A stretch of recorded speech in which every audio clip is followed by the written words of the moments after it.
It is said and widely accepted too that water has no enemy. But substitute the noun water in that aphorism with oil palm, and you would have pronounced an equally weighty and unassailable axiom. Good evening, my name is Chinamerm Joseph, and I welcome you to this edition of You and the Economy. One of the critical subsectors of the Nigerian economy in which the Central Bank of Nigeria, CBN, has intervened is the oil palm subsector. As we all know, oil palm plays a crucial role in the lives of virtually all Nigerians, principally because its signature product, which is palm oil, is a popular ingredient for cooking, frying, and generally for the preparation of food and other consumables in millions of homes in the country.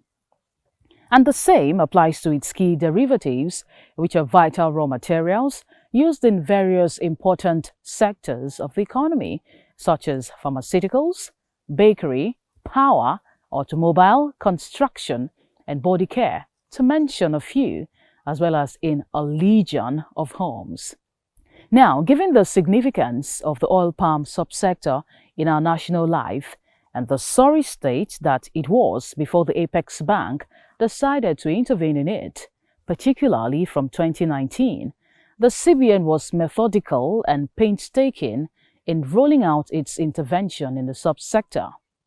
In fact, the intervention was preceded by a very elaborate meeting at the headquarters of the CBN in Abuja, which was attended by key stakeholders in the oil palm cultivation, production, and marketing value chain. This was to enable the CBN rub minds with these key players, as well as aggregate and take their inputs into consideration in fashioning out a truly inclusive intervention in the oil palm subsector. The highlights of that significant precursor meeting constitutes the focus of this edition of You and the Economy. Do enjoy the rest of the program.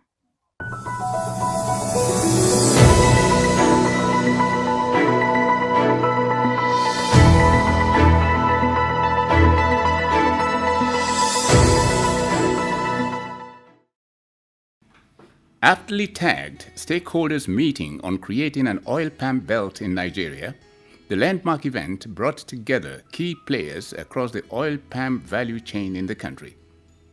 The stakeholders include state governments, banks, owners of oil palm plantations, commodity associations in the oil palm sector, research institutions, and of course, officials of the Central Bank of Nigeria, CBN. This diverse group converged to examine the challenges faced by oil palm sector operators. The meeting also considered and examined promising strategies and steps that will help in revitalizing the sector and enable Nigeria regain its position as one of the leading global producers of palm oil. Flagging off the meeting, Governor of the CBN, Godwin Emefiele, recalled how in the late 1950s and the 1960s, Nigeria was the leading world producer of palm oil and also the largest exporter of the product, contributing close to 43% of the global market share. The CBN governor, however, observed with regret that Nigeria's coveted and enviable profile had subsequently nosedived rather dramatically to the extent that she now produces only a dismal 3% of the global supply of palm oil, with an estimated annual output of just 800,000 metric tons. Regrettably, according to Emefiele, the dismal change of fortunes for Nigeria has come at a time when countries like Indonesia and Malaysia, which currently stand first and second in the oil palm global output index, now produce a whopping 41 and 21 million metric tons of palm oil respectively. Nigeria, the erstwhile front-runner now occupies a distant fifth position among leading global producers of palm oil. Governor Emefiele spoke further on the factors responsible for the dwindling performance of the oil palm subsector and how its declining fortunes has impacted Nigeria's economy adversely. We have also become a net importer of palm oil, importing between 400,000 to 600,000 metric tons of palm oil in order to meet local demand for this commodity. Despite the availability of over 3 million hectares of farmland for palm oil cultivation in Nigeria, production remains low at close to 2 tons per hectare relative to a global benchmark of 25 tons per hectare. This is as a result of the maturation of existing palm trees, as some of these trees were planted in the 50s, as well as low investment in replanting high-yielding palm oil seeds. As some of you may know, the usual life cycle of optimum palm production is 25 years. Ladies and gentlemen, if we had kept pace with our peers in supporting improved cultivation of palm oil at the current global market price of $600 per ton and an assumed production level of 16 million metric tons, Nigeria could have generated close to $10 billion worth of foreign exchange for the country on a consistent basis. This analysis does not take into consideration the amount of jobs that could have been created in our rural communities from large scale to smallholder development. Reviewing trends in the contemporary oil palm subsector of the Nigerian economy, the CBN Governor, Godwin Emefiele, noted that although the economy had recorded some investments in the oil palm value chain lately, these investments have fallen far short of expectations, especially because the expected target of self-sufficiency in oil palm production was still far from being achieved despite the investments. Emefiele attributed this lack of the desired level of impact to the critical challenges that the subsector still continued to experience. He noted that the stakeholders meeting was arranged to include standout actors in order to elicit their buy-in and trigger investments so that within a relatively short time, Nigeria's share in the global oil palm market will more than double, thus elevating her to the third instead of the fifth position she now occupies in the global standing of the producers of palm oil. In his conclusion, Governor Emefiele reeled out the array of measures being taken as well as collaborative efforts being made to stimulate the sector. With regards to improving access to finance for smallholder farmers focused on cultivation of palm oil, the Bankers Committee had established a special subcommittee to make recommendations on sustainable financing models for oil palm and for other critical agricultural commodities that include cocoa, sesame seed, shea butter, animal husbandry, and cashew. This was in addition to a seminar sponsored by the Central Bank with the theme Developing a Framework for the Sustainable Financing of Smallholders, Farmers in the Oil Palm Value Chain in Nigeria. We expect to develop a funding model that will take into consideration the 3 to 4 year gestation period required in cultivating palm oil. As part of our Anchor Borrowers Program and the Commercial Agricultural Credit Scheme (CACS), the CBN will work with large corporate stakeholders and smallholder farmers to ensure availability of quality seeds for this year's planting season and agrochemicals in order to enable improved cultivation of palm oil. We will also work to encourage viable off-taker agreements between farmers and large-scale palm producing companies. Loans will be granted through our Anchor Borrowers Program and the Commercial Agricultural Credit Scheme programs at no more than 9% per annum to identified core borrowers. Some of the targeted large-scale farmers are in our midst today, and we shall use the opportunity of this engagement to achieve concrete results. Indeed, with an estimated 3 million hectares of land under cultivation, abundance of suitable arable land, we need the cooperation of our state governments in the oil palm producing zones to make land available to investors with proven financial and technical capabilities, who will be able to support development of large-scale palm oil plantations in the country. And Southeast regions have agreed to provide about 100,000 hectares of land for this initiative each. This program is also expected to accommodate the smallholder farmers. In his remarks at the meeting, Governor of Edo State, Godwin Obaseki, commended the CBN governor for the Apex Bank's resolve to re-establish the oil palm subsector as a key player in Nigeria's economy, just the way it had been in the late 1950s and through the 1960s. While noting that Edo State, with 70,000 hectares of land under oil palm cultivation, has the largest oil palm estate in the country, Governor Obaseki said that to restore the subsector to the pride of place it once occupied among the performing subdivisions of the economy, and for it to compete globally too, output must be increased. A step, he said, would only be realized if the challenge of non-availability of sufficient land for oil palm cultivation was addressed. Let us try and develop a very clear plan. The governors of the states in the South-South, where palm oil does well, have agreed to contribute a certain quantity of land to start with. So I believe we can start with a plan of 1 million hectares immediately within the next couple of months. But even then, we've got to be careful the way that land is put to use, because there are global standards. So the governor issuing a CFO is not sufficient. It doesn't make the land available. The land has to be acquired under a free and prior consent modalities, and I'm sure the operators know that. Also, we've got to think through how to provide the required infrastructure to that land. So just giving land in a bush will not get the materials to be planted there. Besides making access to land easier for the development of new and bigger plantations, Governor Obaseki also advocated other key measures to turn the fortunes of the oil palm sector around significantly. We have to think about the planting materials, because if we're going to cultivate 1 million hectares of oil palm in the next few months or few years, where are we going to get the planting materials from? We've got to think about the research to create those materials.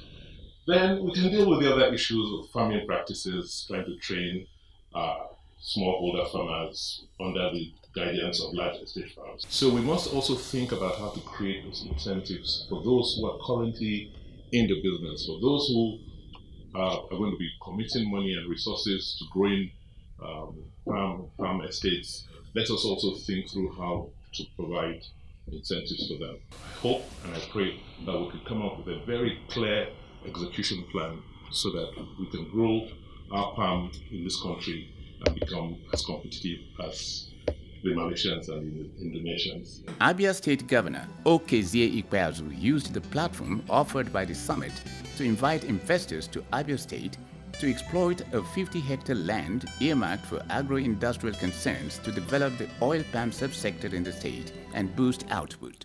It's very attractive for investors to come Abia way and see if they can establish a refinery or whatever that will need to add value to the oil palm we are going to plant. Udom Emmanuel, Governor of Akwa Ibom State, identified some major impediments hurdling the effort to boost output and bridge the yawning demand gap in the oil palm subsector, and that those critical challenges must be tackled decisively. The impediments identified by Governor Emmanuel include the resistance on the part of some farmers to embrace the use of high-yield seedlings, which could boost output in exponential proportions, inadequate pricing, which makes the price of oil palm in the international market sometimes unattractive, and the difficulties experienced in land clearing, especially in the rainforest areas of Nigeria's oil palm belt. On the way forward, Governor Emmanuel urged authorities to provide incentives for smallholder farmers to encourage them to key into oil palm cultivation in large numbers, and also to spur more foreign investors to participate in the development of the subsector. Create a whole lot of incentive for these people actually to come into this. Because when we are talking about what we can make as a country, out of this, the solution will still lie with those local producers, because they actually have the interest and the passion because most of them actually make a living out of it. So all we need is just a little bit of incentive to actually get this starting at a large scale. And also call on investors, especially foreign investors who are interested in this, that the entire region, we have a whole lot of land that will be very, very good for this. So it is good for us to actually come up, draft a very clear MOU. Let's know the responsibility profiling of each of the parties, because that's where also some of these things fell. Where does the responsibility of the state government begins and where does it end? A foreign investor, what are his expectations? And how do we also manage the local community and then the level within that local community? Once we get this sorted out, I'm sure we should have a very free, right in terms of how to jumpstart this program completely again. The meeting dovetailed into an interactive session during which some participants expressed concerns about some developments in the oil palm subsector and the challenges they faced. The worries and concerns were subsequently addressed. Here are a few highlights of that segment of the stakeholders meeting. I just want to take it from where Governor Obaseki talked about, because Governor, it's such a laudable project that you want to, or the CBN wants to do palm oil, cocoa and all of that. But what Governor Obaseki said is very instructive. We talk about Indonesia and Malaysia. Are we also willing to go that route? Like I know for Indonesia, they were able to put out an export tax and all of that, just like the governor of Akwa Ibom said. So are we all seeing the stakeholders on board that at the end of the day we'll see a robust plan? Because if we're talking about palm oil, it's not like cassava. It's 10, 15, 20, 25 years cash crop. And we do know that we can even make more money, over $2,500 a metric ton for palm oil. So that would give us more money and would reduce the attention on crude oil. I think question from Nancy had to do with certain waivers or incentives and the rest of them. And I mean, the officials from the Ministry of Budget and Planning, MITI, the RGP group team are here, NIPC is here, and I think some research institute people are here. We would, and I do know that if you look at the Nigerian Industrial Revolution plan, it's like just the same thing going in the same direction, providing certain incentives and waivers to encourage people to come in. And I think that these issues will be positively looked at as we get. I think what is important here is that we need to start this discussion now. We need to start this engagement. On our part as Central Bank of Nigeria, we are only saying that we can help the situation by providing cheap funding. But we can also help the situation by saying, I don't have gun to be at the borders, but I have forex that I can use to squeeze those dumpers and smugglers. That's all. And then we'll work with other people that are involved in the policy-making arena to ensure that we get this to work, because I believe Nigeria very badly needs to move forward. I was once chairman of the shortage of palm oil in Nigeria when I was in office. And that is why I had a passion to continue with the struggle for this palm oil sector.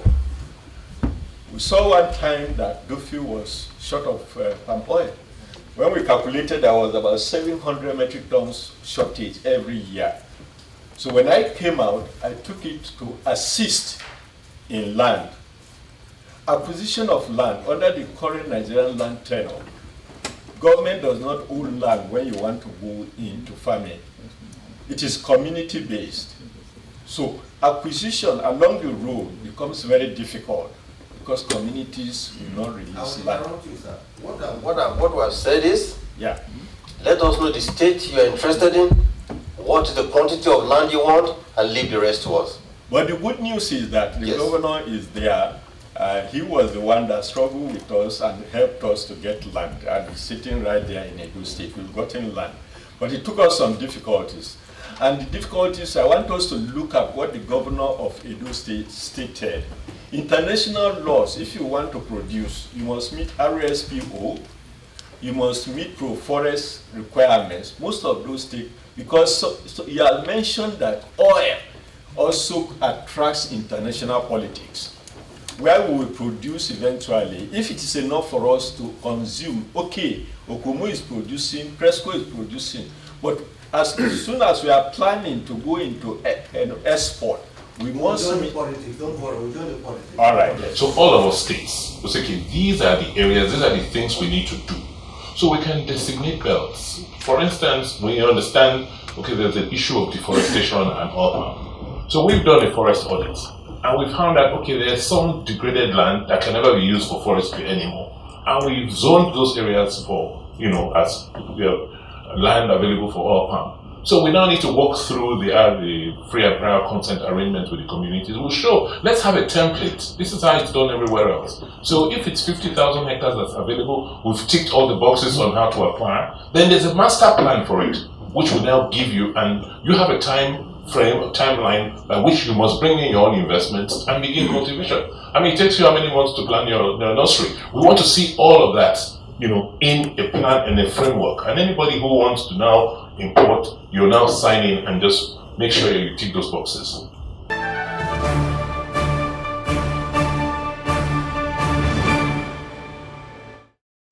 Welcome back. Now, you must have seen why the intervention of the CBN in the oil palm subsector is one of its most robust yet.